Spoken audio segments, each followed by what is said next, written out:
Aquí caben distintas visiones del mundo, confrontamos ideas y nos encanta el debate. Son nuestros estelares los protagonistas de los siguientes minutos, en Buena Costumbre. Bueno, ya estamos a las 8:34 minutos con nuestros estelares. Presentamos primero a Javier Sandoval, consejero regional, el del Partido Igualdad. ¿Cómo estás, Javier? ¿Estás por ahí?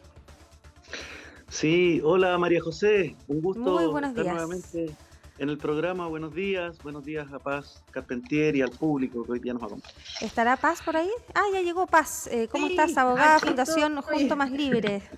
Juntos Más Hola María José, Libres. muy buenos días. Muy buenos Muy días. buenos días. Hoy día estaremos los tres nomás, así que no se Sí, así me acabo de dar molesten cuenta. en saludar a Álvaro. Muy buenos días y lamento, tuve un pequeño problema técnico, pero ya estamos aquí. Ya, súper, súper, súper. Yo quiero preguntarle antes, a los dos, antes de ir con la contingencia política más nacional, sobre un asunto regional. Si es que no tienen antecedente, pasamos nomás, pero es sobre estas medidas, sobre el puente ferroviario, esta medida de contingencia para poder afrontar su reparación durante el mes de marzo, cuando termine la temporada estival, todos regresen a la fuerza laboral y las clases. Hay 55 medidas. Javier, quisiera empezar contigo. No sé qué te parecen, cuál es la más importante, si te parecen suficientes o no. Entre ellas está la prohibición vehicular por alguno de los puentes, en el puente Yacolé, en el Bicentenario. También el incremento en la oferta de servicios del biotren en un 17% respecto al actual, pasando de 77 a 90 recorridos diarios en la línea 2. También un aumento de buses para poder absorber la demanda de pasajeros, pasando de 21 que hay actualmente a 32, y también esta flexibilización respecto a la entrada de clases. Van a haber fechas diferidas y además un horario flexible de entrada desde las 8 a las 9:30. Eso más o menos para que también poner en conocimiento a los habitantes de nuestra querida región. Javier. Sí, bueno, la verdad es que me parecen medidas positivas que dan cuenta, digamos, de ir resolviendo y anticipándose a un escenario que se ve complicado para esa fecha y que de hecho podría extenderse eventualmente el tiempo en el que haya que estar con este salvataje. A ese respecto, quiero manifestar la disponibilidad que tengo como consejero regional y además desde la Comisión de Planificación y Desarrollo Territorial para hacernos parte también de ese diálogo con el gobierno central y con las medidas complementarias que también desde el gobierno regional se puedan tomar y que entiendo que están de alguna manera retroalimentándose permanentemente. Por ejemplo, se están gastando muchos recursos en resolver esta emergencia. Ya ha sido así y en marzo esto se incrementaría para que estas medidas puedan aplicarse, y esos son recursos que uno se pregunta por qué no damos el siguiente paso, que es poner esas inversiones y esa energía en función de una empresa pública regional de transporte, por ejemplo, así como de fortalecer mucho el biotren para dar respuesta al sinnúmero de problemáticas como esta que estamos viviendo hoy día. Consideremos que recién hasta ayer o hasta hoy día se efectuaba una movilización con una paralización en hospitales de la comuna, el Hospital Traumatológico el Guillermo Gran Benavente, por parte de trabajadores de la salud, debido a la suspensión de un sistema de transporte que también es una contribución a desahogar, ¿cierto?, el problema gravísimo que tenemos de exceso de parque vehicular, aparte del culto al automóvil y todo eso, por un mal sistema de locomoción pública que tiene en la mayor inseguridad a los trabajadores y trabajadoras de la salud que vienen desde comunas distantes como Coronel, como Florida, ¿verdad?, como Hualqui, como Tomé. Entonces, hay que mirar estos problemas también como oportunidades de poder avanzar en ese sentido. Y yo veo que las medidas, si no se encaminan en esa dirección, vamos a quedar un poco prisioneros de los marcos legales que tenemos hoy día para abordar estas cosas, en circunstancias que veo factible avanzar con las modificaciones legales correspondientes, con una nueva constitución, por supuesto, hacia la posibilidad de tener empresas públicas en la región y que esa sea una de las iniciativas que empecemos a instalar ya como demanda, como contenido, para poder hacer frente a este tipo de contingencias. Claro, pasa a ti, ¿qué te parecen estas 55 iniciativas? De hecho, Óscar Ferrell, jefe de infraestructura y tránsito del gobierno regional, también señalaba o hacía ese punto también que más o menos se asemeja al de Javier, es decir, que esta crisis finalmente sirva para también hacer un llamado de atención al gobierno central para que se apliquen medidas de más largo plazo y otra medida de largo plazo que se prevé también en el Congreso es esta posibilidad, porque se ingresó un proyecto de ley que posibilita a los gobiernos regionales y a los municipios a crear empresas públicas de transporte, Paz. Sí, mire, yo quiero destacar algo por parte de la gestión en el fondo, del gobierno a nivel ya más regional, ¿verdad? Del gobierno central a nivel más regional, y que tiene que ver con que es positivo que este tipo de medidas se tomen con la debida anticipación y revisión. Me parece que dentro de todo lo negativo que puede haber hecho este gobierno en el último tiempo, creo que en esto al menos están siendo un poco responsables. Ahora yo revisaría particularmente la medida relativa a la restricción vehicular en el tema horarios, porque creo que puede ser tremendamente perjudicial para quienes tienen que utilizar particularmente los puentes, así me lo han manifestado ciudadanos, digamos, en las distintas conversaciones que he tenido en los últimos días, y por lo tanto creo que ahí hay que poner ojo, pero entiendo que está dentro del proceso y el procedimiento que se está llevando adelante el considerar este punto, es decir, en revisar y revisar las medidas de aquí a su entrada en vigencia, de manera que creo que estamos dentro del plazo como para que esto relativo a la restricción vehicular y particularmente los horarios relativos a la restricción vehicular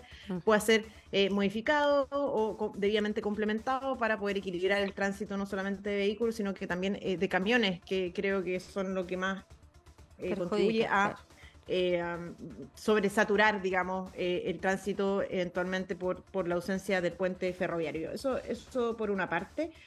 Segundo, considero también que es una oportunidad, al igual que lo esbozaba Javier, evidentemente no en el mismo sentido, ¿verdad? Porque él propone algunos medios con los que yo no comparto, pero sí creo que es responsable ver cómo enfrentamos el problema relativo al transporte público. Ustedes saben, y creo que no es ni una novedad que yo no estoy a favor de las empresas públicas, sino que más bien de las iniciativas privadas, que considero que dan generalmente mucho mejores resultados que lo del aparato público, pero creo que es un problema que como a nivel regional debemos sin duda enfrentar. Un breve comentario, porque Javier aludía al paro de la FENATS acá en la región del Biobío, aludiendo que se refería única y exclusivamente a un tema de transporte. Y yo quiero solamente comentar a las personas que la motivación del paro efectivamente era un sistema de transportes que había contratado el Servicio de Salud para los funcionarios, ¿verdad? Durante la época de pandemia, ¿ya? Antes de la pandemia este sistema de transporte no existía para particularmente los funcionarios asociados al Servicio de Salud de Concepción. Y se contrató por la pandemia, atendió los riesgos propios de la pandemia y atendió a que el personal de salud estuviera expuesto a la pandemia. De manera que si ya no existe la pandemia, lo lógico es que ese sistema de transporte no existiera. De manera que aquí hay que hacer un punto que no es la falencia única y exclusivamente del sistema de transporte público, sino que tiene que ver también con que era algo temporal y excepcional por la duración de la pandemia, y eso creo que es un punto que tal vez no se tuvo en debida consideración durante el paro, estimada María José, y eso solamente para efecto que las personas que nos están escuchando lo sepan. Sí, bueno, ahora pasando a otros temas más de contingencia política, el proceso constituyente. ¿Qué les parece la visita de Franco Parisi en el escenario político, con su performance, con la llegada, con toda esta como foto en el aeropuerto, los drones, ¿verdad? Porque llegó con bastante, sin pasar desapercibido, y los medios también contribuyeron a que no fuera así. ¿Qué les parece también su intervención? Lo vimos en Mesa Central, fue muy criticado también por insultar al presidente de la República. Javier, ¿te parece que podría mover la aguja en algún aspecto la llegada de Franco Parisi? Habría que verlo porque son varias situaciones las que se activan con su llegada, pues, aunque Ujú. deben tenerla bastante prevista, calculada. Entiendo que ¿Ya? sobre el tema de de la deuda que tiene la habría negociado o algo por el estilo, no sé, Ujú. a varias décadas, me imagino, pero ahí hay un escenario, digamos, bastante eh, complejo que tiene en términos de su imagen y de su perfil, pero eh, la verdad es que estamos en un escenario donde igual la política formal, la política se ha virtualizado a nivel institucional mucho y es muy decadente también. Ujú. Entonces, es factible que este tipo de estrategias que se basan en las cuñas, en la descalificación, en generar un perfil más mediático que real, sin propuestas,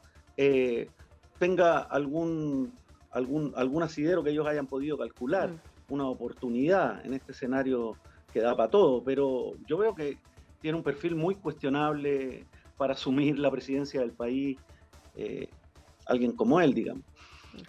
Eh, Eso sobre ese tema. Ok. Paz, ¿qué te parece la misma pregunta y también hablar un poquito del populismo? Porque es el insulto más rápido cuando se quiere denostar a algún político, se le dice populista. ¿Están en lo cierto cuando hacen esa crítica? Rodolfo Carter ha señalado eso cuando le han preguntado por Franco Parisi.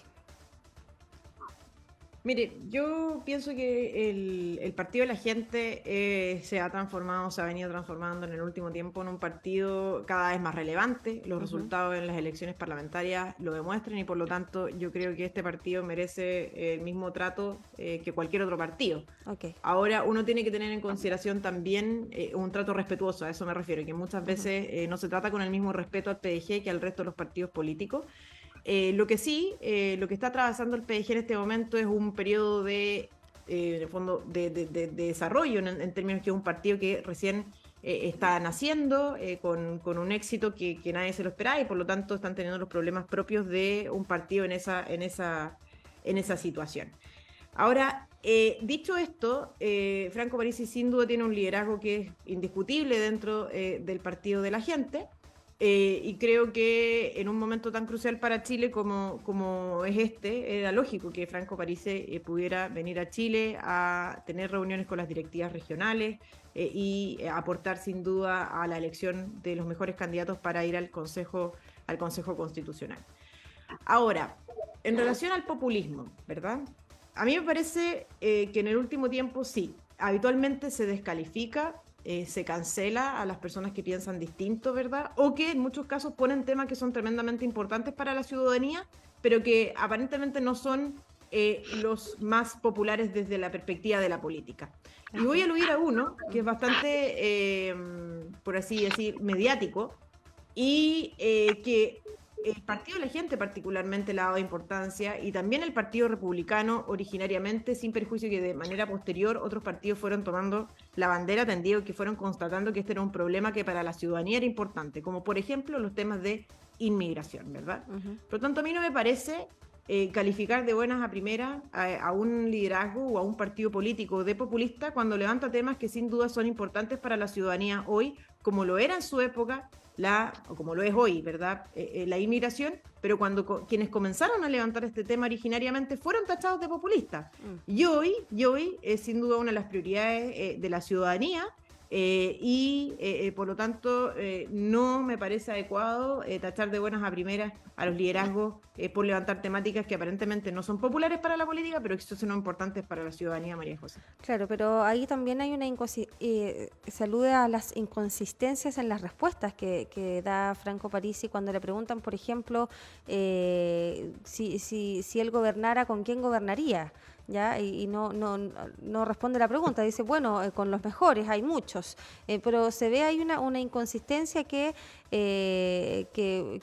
quizás es populista porque no aterriza, ¿verdad?, bien las expectativas, las ideas y todo eso. No sé si estás de acuerdo tú con ese análisis, Javier. Mire, Bueno, paz, dale perdón, nomás. sí pensé que me estaba haciendo la pregunta. Mire, si fuera por eso, en realidad hoy tenemos un gobierno que gobierna con algunos partidos políticos con los cuales no es capaz de llevar una lista única para el Consejo Constitucional. Entonces, la verdad es que yo creo que el movimiento, la liquidez que está teniendo nuestro sistema político hoy día no solamente afecta tal vez al PDG, sino que también a quienes hoy nos gobiernan, María José. Que sí, quizá aportar que a lo mejor tiene una necesidad interna también de su partido de poner orden o de intentar, digamos, determinar ahí cómo son las hegemonías ahora, con los resquebrajamientos que han ido teniendo. Pero la verdad es que el mejor momento para venir a Chile era cuando estaba en la papeleta como candidato a presidente. O sea, Claro, en pero términos no de lo que la podía. ciudadanía y los problemas de fondo ameritaban en términos de una discusión más enriquecida. Y ahora, efectivamente, no parece que lo estuviera haciendo. Es más mediático que realmente propositivo. Sí, con respecto a las apariciones también de los expresidentes, Paz, ¿qué te parece a ti este duelo de titanes?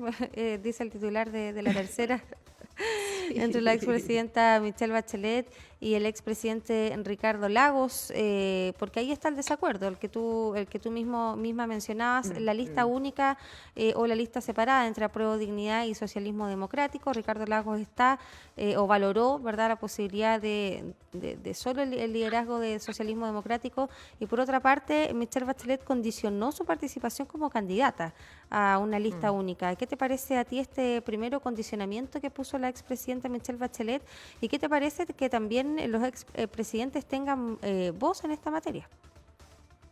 Sí, yo quisiera hacer un punto, fíjate, que creo que tenemos que tener presente. Si cualquier expresidente de la República nuevamente participa en una elección de carácter popular, creo que deberíamos cuestionarnos primero que todo la renta vitalicia a la que tienen derecho los expresidentes de la República, porque si ya vamos a entrar a la arena política nuevamente, entonces la verdad es que no tiene mucho sentido mantenerla, ¿verdad? Eso es un primer punto antes de que suceda todo lo posterior. Y fíjense que yo entiendo por qué Michelle Bachelet lo hace, porque efectivamente reunir votos, una gran cantidad de votos en una única lista que representa a la totalidad de la izquierda con todas las diferencias que tienen entre ellos, ¿verdad?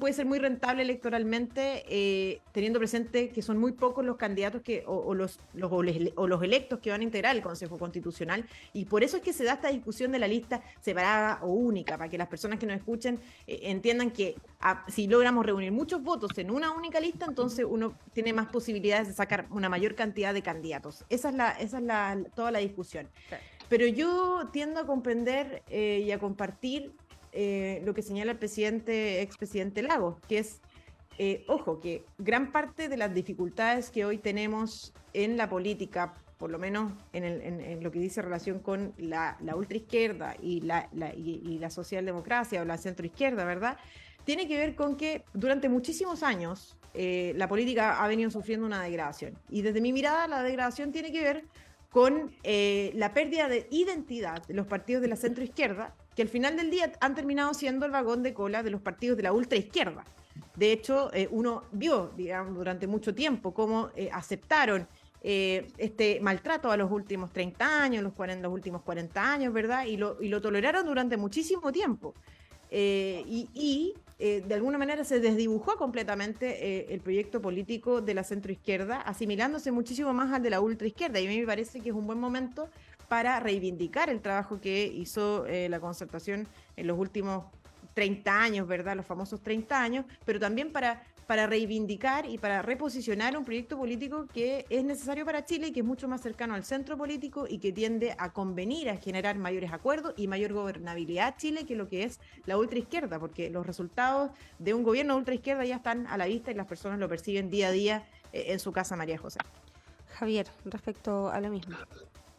Sí, por un lado plantear que la derecha también tiene sus diferencias. Sí, en ambos territorios, digamos, se produce aquello, pero lo cuestionable, más que estas existan, es la forma en que las subsanan. O sea, que todo esto tiende a ocurrir bajo acuerdos que la ciudadanía desconoce.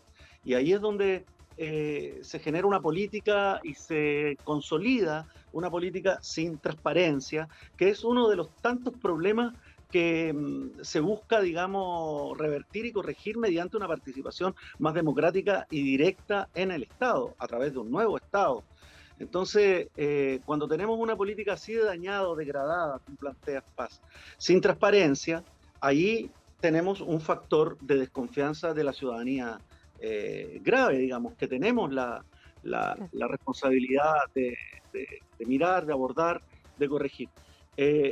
Eso hace que se observe esta misma discusión, imagínense, entre dos expresidentes de un mismo mundo, que ya lo que hay es una pugna interna, intestina, en el campo de los poderosos, en la élite político-empresarial, en el fondo, que la gente no está ahí en juego en esa disputa. Y eso hace que también haya perdido interés, le dé un poco lo mismo y desconfíe profundamente de los mecanismos que se están implementando, que en realidad son realmente una burla y una expropiación del derecho a decidir de la ciudadanía.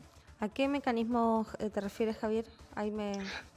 Al mecanismo con el que está diseñado esta convención, sin organizaciones sociales, solo con representaciones parlamentarias, en una proporción, además, que es la de la sandía calada, para proteger intereses, para proteger y mantener desigualdades, donde hay un órgano electo que es un consejo, pero es un consejo. Yo soy parte de un consejo también, conozco los consejos por dentro, y realmente son una maquinaria de promocionar los verdaderos intereses que imponen las instancias que tienen el poder concentrado, centralizado. No tenemos además la posibilidad de que dentro de estos consejeros que no cambian nada estén las regiones de manera justa, digamos, equilibrada, representada, como lo hemos dicho, y más encima el fenómeno de los expertos, ¿verdad? Donde no sabemos cuántos, o sea, definitivamente se le cerró la puerta, se excluyó al mundo social, a las organizaciones sociales que aportan contenido y que han aportado contenido durante décadas en las distintas materias. Y eso, ¿para qué? Para ponerlo en manos de un grupo de expertos en leyes, porque no son expertos en problemas sociales ni los conocen. Hay un movimiento, Javier, ahí que llama a votar nulo, no sé si será orgánico o inorgánico, pero se ha instalado el hashtag en redes sociales de algunas personas que justamente quieren una nueva constitución, pero que no están de acuerdo con cómo se ha configurado este proceso constituyente. Respecto a lo mismo que tú señalas, ahí el Partido de Igualdad, ¿qué postura va a tener? ¿Va a esperar efectivamente si el texto es bueno o malo, o va a desechar completamente este proceso constituyente independiente de la Carta Magna que se proponga? Bueno, nosotros consideramos que no hay condiciones para delegar el poder soberano que requiere un proceso de redefinición constitucional y por lo tanto vamos a desechar esa opción por antidemocrática, ilegítima, es un arreglín, es una cocina antidemocrática lo que ocurre, y nuestro voto se va a transformar en un llamado a la Asamblea Constituyente. Ok, perfecto. O sea, nulo.